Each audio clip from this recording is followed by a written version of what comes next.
विलीनीकरणाचा समोरून प्रस्ताव आल्यास पक्षांतर्गत चर्चा होऊ शकते असं सुनील तटकरे यांनी स्पष्ट केलंय।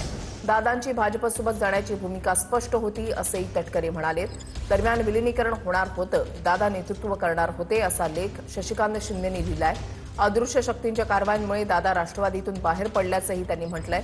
यावर पुन्हा असं वक्तव्य केलं तर जशास तसं उत्तर देणार असा इशारा तटकरे यांनी दिलाय।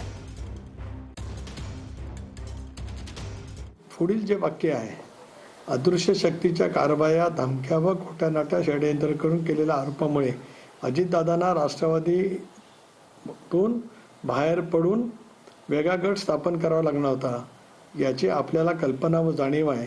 परंतु झालेली चूक पुन्हा दुरुस्त करायची अशा विचाराने दादा मागील 4-5 महिन्यापासून कामाला लागले होते। याला माझं खूप ऑब्जेक्शन या ठिकाणी आहे। अशा वेळचं वक्तव्य किमान शशिकांत शिंदेने दादांच्या या दुर्दैवी अपघाती निधनाच्या नंतर लेखी स्वरूपामध्ये किंवा तोंडी करू नये असं मला स्पष्टपणे त्या ठिकाणी वाटतं।